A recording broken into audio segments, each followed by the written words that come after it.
Treatment के दरमियान दी गई दवाई की ही गलती है, जो मैन्युफैक्चरिंग मिस्टेक है। और जैसे मैन्युफैक्चरिंग रिपोर्ट वहाँ से आई तमिलनाडु से, आते ही हमने उसको बैन भी किया, वहाँ से भी बैन हुआ है और उसको आज पकड़ के दबोचा भी।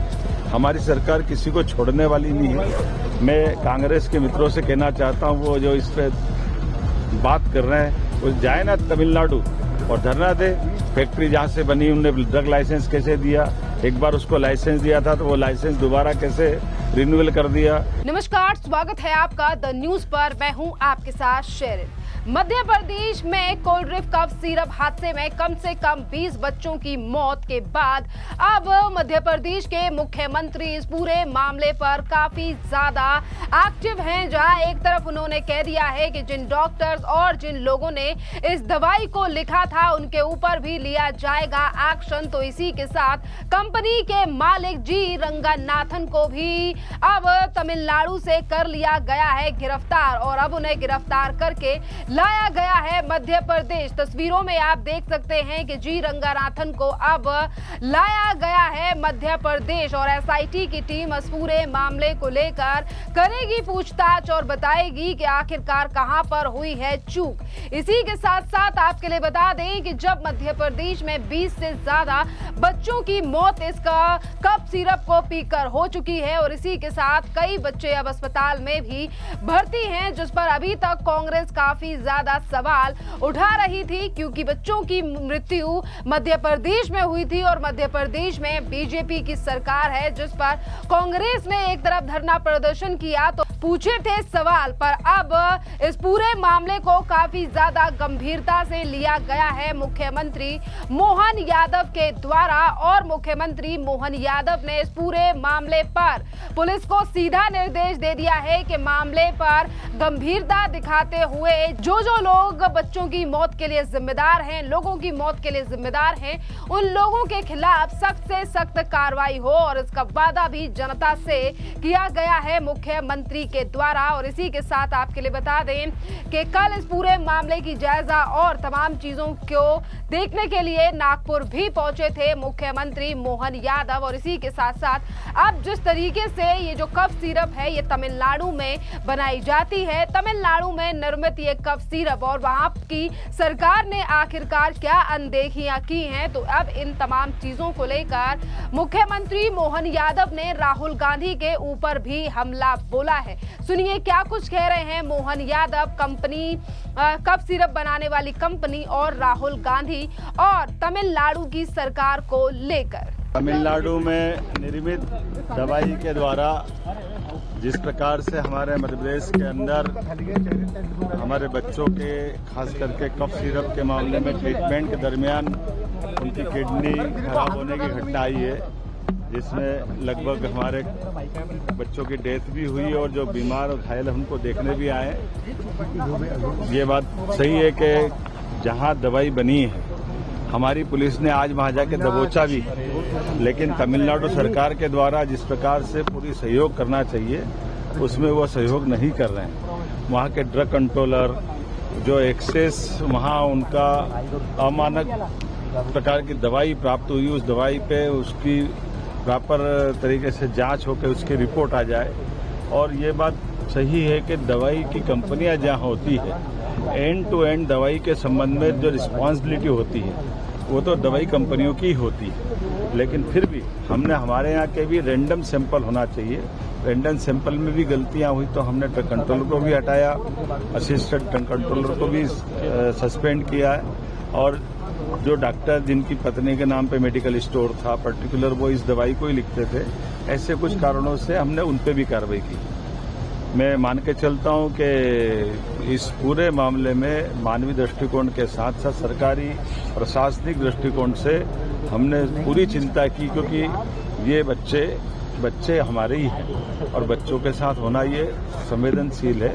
लेकिन ये मैं मान के चलता हूं कि जहां कंपनियां ऐसी जो भी प्रोडक्ट बनाती वहां की सरकारें ठोस कदम उठाए और प्रॉपर कार्रवाई करें। अब तक कितनी मौत हुई है?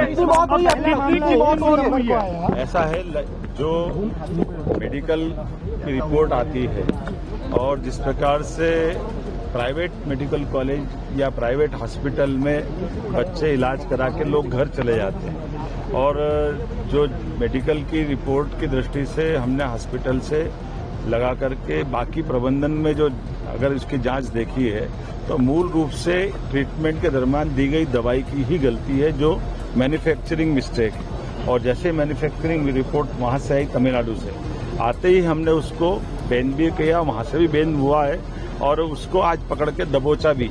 हमारी सरकार किसी को छोड़ने वाली नहीं है। मैं कांग्रेस के मित्रों से कहना चाहता हूं, वो जो इस पे बात कर रहे हैं वो जाए ना तमिलनाडु और धरना दे। फैक्ट्री जहां से बनी उन्होंने ड्रग लाइसेंस कैसे दिया, एक बार उसको लाइसेंस दिया था तो वो लाइसेंस दोबारा कैसे रिन्यूअल कर दिया, छोटी सी जगह में इतनी बड़ी फैक्ट्री कैसे बना दी। राहुल गांधी भी आना चाहे तो जाके देखे, वहां तमिलनाडु की सरकार के खिलाफ जाए। हम तो उससे प्रभावित पक्ष है, जिसके आधार पर दवाई से जो हमारे बच्चों का या जिस प्रकार से घटना घटी है उस पर हम अपनी ठोस कार्रवाई करते हैं और किसी भी हालत में हमारी सरकार ऐसे किसी घटनाक्रम में किसी को छोड़ने वाली नहीं है, वो कठोर कार्रवाई करेगी। मुख्यमंत्री मोहन यादव का बयान आपने सुना और इसी के साथ आपके लिए बता दें कि कल रात को इस यानी कि जो कफ सिरप बनाने वाली कंपनी है, अब इस पूरे मामले में एसआईटी की एंट्री हो चुकी है और एसआईटी की टीम इस पूरे मामले पर यानी कि ये जो टीम है, ये जो कोल्ड्रिफ कफ सिरप बनाने वाली कंपनी के आरोपी जिन्हें बताया जा रहा है और जो आरोपी हैं भी, उन्हें पहले कल कोर्ट में पेश किया गया, जिसके बाद अब जी रंगानाथन को कल एयरपोर्ट के माध्यम से कल उन्हें चेन्नई के एयरपोर्ट लाया गया और वहां से आज सवेरे इन्हें मध्य प्रदेश छिंदवाड़ा लाया गया है और मामले की आगे की तहकीकात अभी जारी है। इसी के साथ आपके लिए बता दें कि जहां जहां पर अब ये सिरप बिक रही है या फिर जहां जहां पर इनके गोडाउन है, वहां पर अब कफ सिरपों की बोतल्स को अब जब्त किया जा रहा है और अब यही मामला सामने आया है असम के कछार से। पुलिस ने कछार में 2 करोड़ 16 लाख रुपए की 21,600 कप सिरपों की बोतलों को असम से जब्त किया है और तस्वीरों में आप देख पा रहे हैं कि किस तरीके से ड्रमों में यहां पर सिरप भरी हुई है, जिन्हें यहां पर कट भी किया जा रहा है और पुलिस भी यहां पर तैनात है। इसी के साथ आपके लिए बता दें कि इस पूरे मामले पर जहां एक तरफ कांग्रेस पहले लगातार सवाल उठा रही थी, पर आज जिस तरीके से तमिलनाडु की गवर्नमेंट इस पूरे मामले पर कोऑपरेट नहीं कर रही है, जैसा कि मुख्यमंत्री मोहन यादव ने भी आरोप लगाया कि जब हमारी पुलिस वहां पर पहुंची तो पुलिस के साथ भी बिल्कुल कोऑपरेट नहीं किया गया। तो इसी बीच अब मध्य प्रदेश के हेल्थ मिनिस्टर का भी बयान सामने आया है। सुनिए क्या कुछ कह रहे हैं हेल्थ मिनिस्टर नरेंद्र शिवाजी और उन्होंने सीधे तौर पर कहा है कि तमिलनाडु में कफ सिरप की गुणवत्ता की जांच होनी चाहिए थी। सुनिए हेल्थ मिनिस्टर का ये बयान। बच्चों की किसकी लापरवाही, कहाँ गलती, कहाँ चूक? देखिए, ये अभी जांच चल रही है, जांच का विषय है। निश्चित रूप से दवाई लिखने से लेके दवाई बिक्री से लेके वितरण से लेके मैन्युफैक्चरिंग तक ये बात जाती है। इस पूरी प्रक्रिया में कहाँ पर कोई चूक है, किस किस की हुई है, वो जांच के बाद में तय होगा। लेकिन जो प्रथम दृष्टा लग रहा है वो प्रथम दृष्टा ये है कि मैन्युफैक्चरिंग यूनिट से ही गलती हुई है कि वहाँ से जब दवाई बाजार में आने से पहले उनको गुणवत्ता चेक करनी चाहिए थी उसमें कहीं ना कहीं चूक हुई है। तो तमिलनाडु सरकार ने जिसने उसको लाइसेंस दिया था मैन्युफैक्चर का, उनकी जवाबदारी थी कि कोई भी बैच यदि बाजार में वितरण के लिए जा रहा है उसकी गुणवत्ता जांच कर ली जानी चाहिए, जो कि नियम अनुसार अनिवार्य है। तो कहीं ना कहीं उसकी चूक तमिलनाडु सरकार के द्वारा भी हुई है। मध्य प्रदेश में कौन सी दवाई बिकेगी, कौन सी दवाई नहीं बिकेगी, इसकी अनिवार्यता कौन तय करता है? ना, ये तो फूड डिपार्टमेंट तय करता है। बिल्कुल निश्चित रूप से सेंट्रल गवर्नमेंट के नियम बने हुए हैं। कोई भी स्टेट, एक स्टेट से जो दवाई यदि लाइसेंस दिया गया है, उसको बिक्री का लाइसेंस दिया गया है, वो किसी भी स्टेट में दवाई बेच सकता है और फेडरल सिस्टम में ये राज्य को अधिकार दिया गया है। और चूँकि हमारे यहाँ पर वितरण हुआ है, हमारे यहाँ पर जिस मेडिकल स्टोर से ये दवाई बिकी है वहाँ पर भी जवाबदारी हमने तय की है। हमने डॉक्टर से लेके मेडिकल स्टोर, फार्मासिस्ट, उन सबकी भी जिम्मेदारी तय की है। हमने अपने जो अधिकारी थे जिनको ये चीज़ देखनी चाहिए थी, उनके स्तर पे भी यदि कोई लापरवाही हुई है, उसी का कारण है कि उनको सस्पेंड किससे हुई है, जी जिससे भी हुई है उसको सस्पेंड करके ना बिल्कुल लगातार कार्रवाई हुई है। मैन्युफैक्चरिंग यूनिट के मालिक को, डायरेक्टर को गिरफ्तार कर लिया गया है और हमारे जो स्टार्टिंग पॉइंट है जिसने प्रिस्क्राइब किया है और जिसने दोनों लोग गिरफ्तार हो गए। उसके बीच के भी पूरी लाइन को जांच चल रही है। जो भी दोषी होंगे उनके खिलाफ सख्त कार्रवाई करेंगे। सर 1 महीने से काफ़ी लंबा समय हो गया। 3 सितंबर को पहली मौत होती है, 4 सितंबर को 2 बच्चों की मौत होती है, 5, 6, 7, 8 ये सिलसिला चलता रहता है। और 24 सितंबर को कांग्रेस के नेता, वहाँ के जो विधायक है स्थानीय, वो प्रदर्शन करते हैं, कोई संज्ञान नहीं लिया जाता है। 26 तारीख को लोग शिकायत करते हैं, तब जाके फिर संज्ञान लिया जाता है कि सैंपलिंग होगी और 29 तारीख को अध्ययन करते, तब तक 12 बच्चों की मौत हो जाती है। ना कहाँ से लापरवाही से कितना लंबा चला है? आप सोचिए 3 तारीख से अभी ये जांच का विषय है। हमारी पहली प्राथमिकता है स्पष्ट रूप से जो बच्चे उपचाररत हैं उन बच्चों का इलाज हो, उनके उपचार में धन की, साधन की, संसाधन की कमी ना हो, इसकी स्पष्ट घोषणा हमारे माननीय मुख्यमंत्री जी ने की है। बाकी का विषय जांच में दोषी पाए जाने के खिलाफ सख्त कार्रवाई होगी। कांग्रेस ने सख्त आरोप लगाए हैं। उनका कहना है कि यहाँ पे जो ड्रग डिपार्टमेंट है वो पैसे लेता है और सर्टिफिकेट देता है। ना देखिए, कांग्रेस का काम है आरोप लगाना। कांग्रेस अपना काम कर रही है।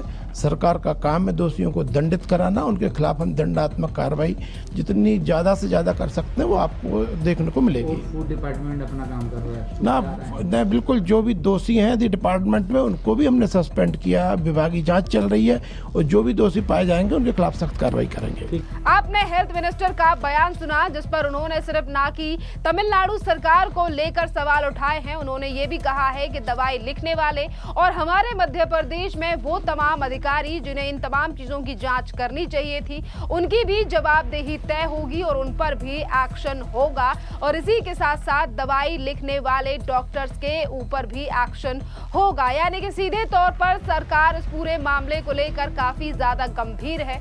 जिस तरीके से काफी लोगों की मौत इस कफ सिरप के कारण मध्य प्रदेश में हुई है।